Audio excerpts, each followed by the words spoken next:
स्वागत है आप सभी लोगों का मेरे YouTube चैनल पे। और हम आज जानेंगे हमारे एग्ज़ाम के पॉइंट ऑफ व्यू से महत्वपूर्ण करंट अफेयर्स जो रहे। तो चलिए हम चलते हैं अपने पहले क्वेश्चन की ओर। हाल ही में किस देश के द्वारा विश्व की पहली पूर्णतः सैंड आधारित बैटरी स्थापित की गई, अर्थात किस देश में ये बैटरी स्थापित की गई, ये हमें बताना है। तो हमारा पहला ऑप्शन है option A Thailand, option B Finland, option C Malaysia या ऑप्शन डी भारत। तो इसका सही ऑप्शन है ऑप्शन बी फिनलैंड। फिनलैंड ने अभी एक पूर्णतः सैंड मतलब बैटरी जो है, सैंड आधारित जो है बैटरी स्थापित की है। और जिसमें क्या है कि इनका कंकनापा जो शहर है यहाँ पे ये पूर्णतः मतलब इसको स्थापित किया गया है। और इसमें क्या है कि ये एक ही बार में जब चार्ज होगी तो महीने भर की हरित ऊर्जा का भंडारण करने में सक्षम होगी ये बैटरी। तो एक तरीके से एक ऊर्जा का एक नया विकल्प तैयार हो गया है। एक लोकप्रिय धातु शिल्प जो है इसका नाम है डोकरा। इसका संबंध निम्नलिखित में से किस राज्य से है? पहला ऑप्शन है ऑप्शन ए हैदराबाद, बी पश्चिम बंगाल, सी केरल या डी मुंबई। तो इसका सही ऑप्शन है ऑप्शन बी पश्चिम बंगाल। और पश्चिम बंगाल का एक क्षेत्र है, एक जगह है लाल बाजार। जो लाल बाजार है यहाँ पे यह धातु शिल्प जो है बनाई जाती है, डोकरा जिसको बोलते हैं। और इस डोकरा को जो है 2018 में इसको जीआई टैग भी मिल चुका है। अभी पृथ्वी विज्ञान मंत्रालय से एक क्वेश्चन पूछा गया था, तो उसमें उन्होंने बताया कि समुद्रयान जो मिशन है, एक टेंटेटिव इन्होंने वर्ष बताया कि इस वर्ष में जो है ये मिशन जो है पूरे किए जाने की उम्मीद है। तो ऑप्शन ए वो उन्होंने क्या वर्ष बताया है ये आपको बताना है कि वर्ष 2026 तक, वर्ष 2027 तक, वर्ष 2028 तक या 2029 तक। तो इसका सही उत्तर है वर्ष 2026 तक। तो पृथ्वी मंत्रालय ने कहा है कि जो हमारा समुद्रयान मिशन है इसको 2026 तक पूरा कर लिया जाएगा। निम्नलिखित में से किस स्थल या स्थलों को यूनेस्को की विश्व धरोहर स्थलों की जो अस्थायी सूची है इसमें शामिल किया गया है?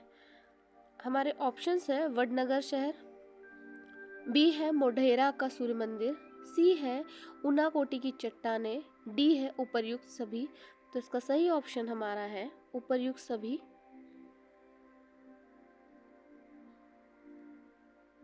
और इसकी व्याख्या देखते हैं कि गुजरात का जो वडनगर शहर है, मोढेरा का जो प्रतिष्ठित सूर्य मंदिर है, और जो उनाकोटी की चट्टानें, उनाकोटी की चट्टानें त्रिपुरा में, ये भी याद रखिएगा कि त्रिपुरा में है ये चट्टानें।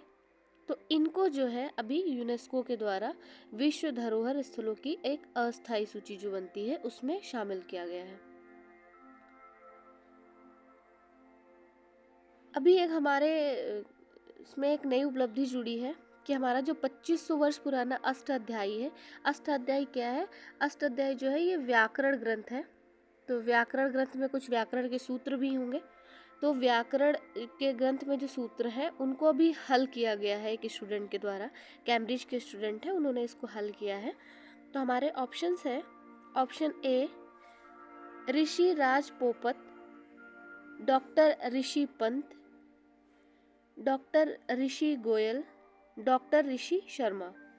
तो हमारा ऑप्शन ए जो है ये सही है, जिसमें जो कैम्ब्रिज स्टूडेंट हैं डॉक्टर ऋषि राज पोपत, इन्होंने ही मतलब अष्टाध्यायी व्याकरण की सूत्रों को हल किया है। और इन्होंने एक अपनी थीसिस लिखी है in Panini we trust discovering the algorithm for all conflict resolution in the Ashtadhyayi. निम्नलिखित में से कौन भारत की सबसे लंबी स्केप टनल है? तो भारत की सबसे लंबी स्केप टनल का नाम बताना है। ये स्केप टनल का नाम है T39, T59, T69 या T49। तो इस स्केप टनल का नाम है T49। और ये उधमपुर श्रीनगर बारामूला जो रेल लिंक परियोजना है इसके तहत बनाया गया है इसको। अभी केरल के 5 उत्पादों को जो है ये जीआई टैग दिया गया है। तो इसमें से आपको बताना है कि इनमें से कौन कौन से वो उत्पाद हैं, या इनमें से कोई एक उत्पाद है। अट्टापड़ी ओट्टू कोम्बू आवारा, अट्टापड़ी थुआरा, कोडुगल्लूर पट्टू वेलारी, या उपर्युक्त सभी। तो इसका सही ऑप्शन है, आप लोगों ने, मैंने पहले ही बता दिया कि 5 उत्पाद हैं, तो शायद आप लोगों ने गेस भी कर लिया होगा कि ये सभी हैं शामिल। और इन सब के अलावा जो है असम के गामोसा, महाराष्ट्र के अलीबाग के सफ़ेद प्याज, लद्दाख के कार्बो खुबानी और तेलंगाना के तंदूर रेड ग्राम को भी जीआई टैग मिला है। इन सभी का नाम आप लोग पढ़ लीजिएगा। केरल के भले ही ये उत्पाद कम, मतलब हो सकता है ऑप्शन में रहे एक दो, लेकिन इसमें से पूछा जा सकता है कि असम का, या फिर ये पूछा जा सकता है कि गमोसा कहाँ का है जिसको अभी जीआई टैग मिला है, या सफ़ेद प्याज कहाँ से है, या कार्पो खुबानी कहाँ से है, तंदूर रेड ग्राम कहाँ से है। तो इनके नाम आप लोग एक बार क्लियर कर लीजिएगा, पढ़ लीजिएगा। ऑस्कर में अभी जो 95 ऑस्कर अवार्ड होने वाले हैं, इसमें भारत की कितनी फिल्मों को विभिन्न कैटेगरी के लिए शॉर्टलिस्ट किया गया है। तो चार कैटेगरी, 4 को किया गया है, ऑप्शन बी 5 को किया गया है, ऑप्शन सी 7 को किया गया है, या ऑप्शन डी 3 को किया गया है। तो इसका सही उत्तर है ऑप्शन ए, 4 को शॉर्टलिस्ट किया गया है, 4 फिल्मों को शॉर्टलिस्ट किया गया है। ये 4 फिल्में देख लेते हैं। द लास्ट फिल्म शो जो कि जेट पॉन्ड नलिन की है,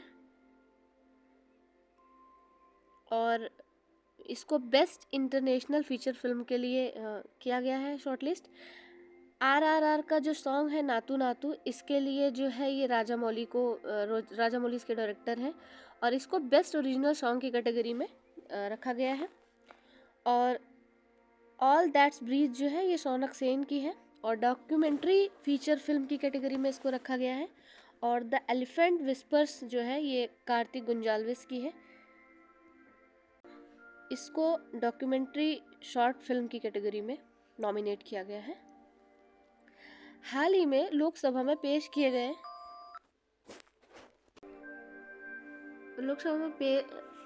जो जन विश्वास विधेयक जो अभी एक पेश किया गया है लोकसभा में, इसका उद्देश्य क्या है?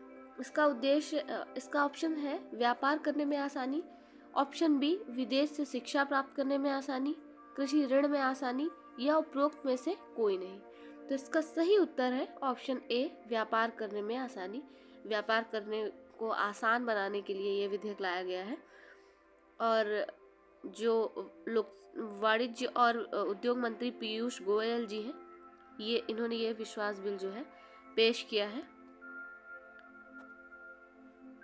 अगला क्वेश्चन है कि भारत हाल ही में किस देश के द्वारा surface water and ocean topography जो अंतरिक्ष यान है इसे लॉन्च किया गया है। तो ये लॉन्च किया गया, इसका ऑप्शन हमारे पास है रूस, ऑप्शन बी संयुक्त अरब अमीरात, option C Sri Lanka, option D America. तो इसका सही उत्तर है ऑप्शन डी अमेरिका। आइए इसकी व्याख्या देख लेते हैं। तो अमेरिका में नासा के द्वारा जो है ये एक surface water and ocean topography को जो है लॉन्च किया गया है, और ये दक्षिणी कैलिफोर्निया से लॉन्च किया गया इसको। और इसका जो पर्पस है, इसका जो मोटिव है वो है पृथ्वी की शुद्ध जल प्रणालियों का पता लगाना, इनका सर्वेक्षण करना, और ये अपनी तरीके का पहला वैश्विक सर्वेक्षण होगा। हाल ही में ICMR ने national animal resource facility and biomedical research का उद्घाटन जो है ये किस शहर में किया गया है? तो हैदराबाद पहला ऑप्शन हमारा है, बी चेन्नई, सी केरल, डी मुंबई। तो इसका सही जवाब है ए हैदराबाद। हैदराबाद में अभी जो हमारे केंद्रीय स्वास्थ्य परिवार कल्याण मंत्री हैं मनसुख मांडविया जी। इन्होंने अभी national animal research facility for biomedical research का उद्घाटन किया है। कहाँ किया है? हैदराबाद के जीनोम वैली में।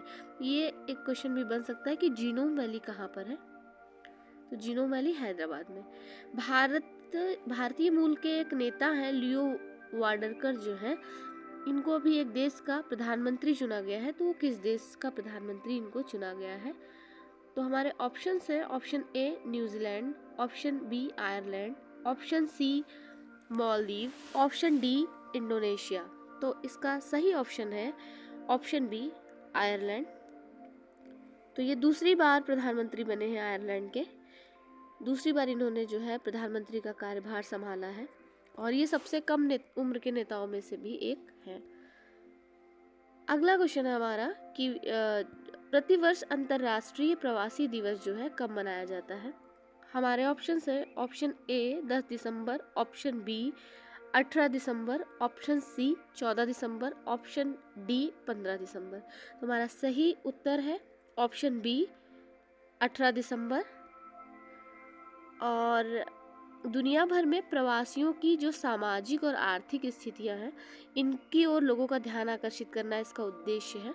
और 18 दिसंबर को ये अंतर्राष्ट्रीय प्रवासी दिवस मनाया जाता है। अब इसमें कंफ्यूज मत होइएगा, क्योंकि भारतीय प्रवासी दिवस जो है, ये प्रवासी भारतीय दिवस ये 9 जनवरी को मनाया जाता है। यूथ कोलैब, ये नाम है यूथ कोलैब, युवा नवाचार का एक आंदोलन है ये। इसे अटल इनोवेशन मिशन और किस संस्था की एक पहल है, ये किसके द्वारा शुरू किया गया? तो हमारा ऑप्शन है यूएनडीपी, ऑप्शन बी है डब्ल्यूटीओ, ऑप्शन सी है विश्व बैंक, ऑप्शन डी है आईएमएफ। तो इसका सही उत्तर है ऑप्शन ए यूएनडीपी। तो यूएनडीपी के सहयोग से नीति आयोग और यूएनडीपी के कोलैब से जो ये यूथ कोलैब मूवमेंट शुरू किया गया है, इसका 5वां संस्करण का भी इसको लॉन्च किया गया है। अगला क्वेश्चन हमारा कि जैव विविधता सम्मेलन का जो ये COP15 है, COP15 में एक भारतीय पहल को आइडेंटिफाई किया गया है या मान्यता दी गई है। तो ये कौन सी पहल है जिसको भी मान्यता दी गई है? स्वच्छ भारत अभियान, option B Ganga Namami Gange, option C MNREGA, option D खाद्य सुरक्षा अभियान।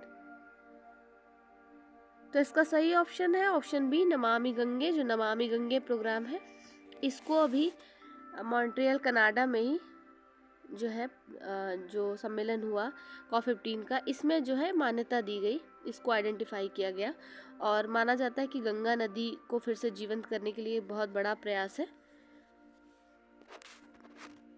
तो आज के लिए बस इतना ही।